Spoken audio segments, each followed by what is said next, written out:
Assalamualaikum warahmatullahi wabarakatuh. Sebelumnya saya ucapkan terima kasih kepada Ibu dosen yang telah memberikan kesempatan kepada kelompok kami. Kami dari kelompok 4 akan mempresentasikan hasil dari diskusi kami mengenai akuntansi pertanggungjawaban sosial. Nah, sebelum kita lanjut ke pembahasan, saya akan memperkenalkan anggota kelompok terlebih dahulu. Saya sendiri Rini Kartika Intansari, ada Khairunisa, Ratmawati Risnaldo Putri, ada Aldo Prayoga, dan Siska Gustia. Nah, untuk pembahasan pertama ini, itu akan saya jelaskan sendiri mengenai apa itu akuntansi pertanggungjawaban sosial. Akuntansi pertanggungjawaban sosial ini merupakan penerapan akuntansi dalam ilmu sosial yang menyangkut perusahaan, pengukuran, analisis, dan pengungkapan kegiatan ekonomi sosial yang bersifat mikro dan makro, baik itu di bagian pemerintah ataupun di perusahaan. Nah, di bagian makro itu sendiri, ia memiliki tujuan untuk mengukur dan mengungkapkan kegiatan ekonomi dalam sosial budaya, mencakup akuntansi, sosial, dan pelaporan dalam pengukuran ekonomi. Nah, sedangkan dalam ekonomi mikro itu mempunyai tujuan untuk mengukur dan melaporkan kegiatan perusahaan terhadap lingkungan yang mencakup sosial, manajerial sosial, dan accounting dan social auditing. Meskipun banyak perbedaan definisi pertanggungjawaban menurut beberapa pendapat, namun ia memiliki kesamaan. Yang pertama yaitu untuk menilai dampak dari kegiatan-kegiatan perusahaan, mengukur efektivitas, melaporkan sampai seberapa jauh perusahaan memenuhi pertanggungjawaban, sistem informasi internal dan eksternal yang memungkinkan penilaian menyeluruh terhadap sumber daya. Nah, mungkin hanya itu yang dapat saya sampaikan. Untuk materi selanjutnya itu akan dijelaskan oleh rekan saya. Kepada Nisa, dipersilakan. Wassalamualaikum warahmatullahi wabarakatuh. Assalamualaikum warahmatullahi wabarakatuh. Saya Khairunisa akan melanjutkan presentasi. Di sini saya akan menjelaskan ruang lingkup akuntansi pertanggungjawaban. Menurut Brumet, membagi bidang-bidang tujuan sosial menjadi 5. Yang pertama yaitu sumbangan terhadap perolehan laba, di mana dengan memperhatikan tujuan laba seharusnya tidak mengurangi perolehan laba karena perusahaan tidak dapat melangsungkan usahanya tanpa perolehan laba secara layak. Begitupun juga sebaliknya, maka terdapat hubungan korelasi antara perolehan laba dengan tujuan sosial. Kedua yaitu sumbangan terhadap sumber daya manusia, di mana adanya hubungan perusahaan dengan tenaga kerja atau pegawai dan memperhatikan gaji atau upah yang layak, keamanan dan kenyamanan lingkungan kerja, serta jaminan kesehatan bagi pegawai. Sumbangan terhadap publik, adanya hubungan perusahaan dengan kelompok atau individu yang berada di luar perusahaan. Contohnya meliputi kegiatan kemanusiaan, peluang kerja yang adil, dan pembayaran pajak kepada pemerintahan. Selanjutnya, sumbangan terhadap lingkungan, adanya perhatian perusahaan terhadap lingkungan produksi meliputi pemeliharaan lingkungan, penanggulan pencemaran, serta kegiatan daur ulang. Selanjutnya itu sumbangan terhadap produk dan jasa, yaitu meliputi aspek terhadap produk dan jasa yang diberikan, antara lain kegunaan, daya tahan, keamanan produk dan jasa, serta kepuasan pelanggan. Sekian presentasi saya. Selanjutnya akan dilanjuti oleh Baik, Assalamualaikum warahmatullahi wabarakatuh.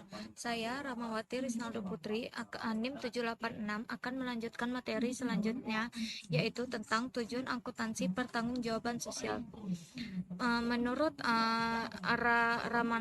tujuan akuntansi pertanggungjawaban sosial yaitu yang pertama, untuk mengidentifikasi dan mengukur sumbangan sosial neto periodik dari suatu perusahaan yang meliputi bukan hanya biaya dan manfaat yang dinetralisasikan ke dalam perusahaan, namun juga yang timbul dari eksternalitas yang mempengaruhi bagian-bagian sosial yang berbeda.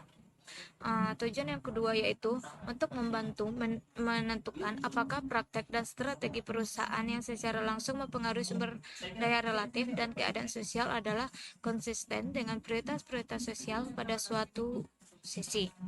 Tujuan yang ketiga yaitu untuk menyediakan dengan cara yang optimal bagi semua kelompok sosial informasi yang relevan mengenai tujuan kebijakan dan program. Jadi, informasi yang dihasilkan dari proses akuntansi pertanggungjawaban sosial tidak hanya bermanfaat bagi anggota masyarakat dalam menilai kinerja sosial perusahaan, tetapi juga akan membantu manajemen dalam mencapai tujuan. Baiklah, itulah materi yang dapat saya sampaikan. Assalamualaikum warahmatullahi wabarakatuh. Baik, Assalamualaikum warahmatullahi wabarakatuh. Saya Aldo Prayoga dengan nomor NIM 787 akan melanjutkan materi. Materi selanjutnya yaitu yang keempat, pengukuran dan pelaporan akuntansi pertanggungjawaban sosial. Yaitu yang pertama, menurut Glauder dan Underdown, ada 3 pendekatan yang dapat digunakan untuk pedoman pengukuran dan pelaporan akuntansi pertanggungjawaban sosial. Yang pertama yaitu pendekatan deskriptif. Pendekatan deskriptif dipandang sebagai pendekatan yang umum digunakan dalam laporan sosial deskriptif. Informasi mengenai semua aktivitas sosial perusahaan dilaporkan dalam bentuk uraian deskriptif. Jadi pada pendekatan ini aktivitas-aktivitas sosial perusahaan dalam pelaporannya tidak dikuantifikasikan dalam saham uang. Selanjutnya yaitu pendekatan biaya yang dikeluarkan. Pendekatan biaya yang dikeluarkan menggambarkan semua aktivitas sosial perusahaan dikuantifikasikan dalam saham uang yang menjadi hal yang sebaliknya dari pendekatan deskriptif. Selanjutnya yaitu pendekatan biaya manfaat. Pendekatan biaya manfaat yaitu pendekatan biaya manfaat mengungkapkan baik biaya maupun manfaat dari aktivitas-aktivitas sosial perusahaan. Pendekatan biaya manfaat mungkin merupakan pendekatan yang paling ideal. Namun dalam kenyataannya sulit untuk menerapkannya, antara lain karena tidak adanya alat ukur manfaat dari yang dihasilkan dan biaya yang telah dikeluarkan untuk aktivitas-aktivitas sosial perusahaan. Selanjutnya yaitu menurut Diller, seperti yang dikutip oleh Harahap, ada beberapa teknik pelaporan akuntansi pertanggungjawaban sosial. Yang pertama yaitu pengungkapan dalam syarat kepada pemegang saham baik dalam laporan ketahunan ataupun laporan lainnya. Yang kedua yaitu pengungkapan dalam catatan atas laporan keuangan.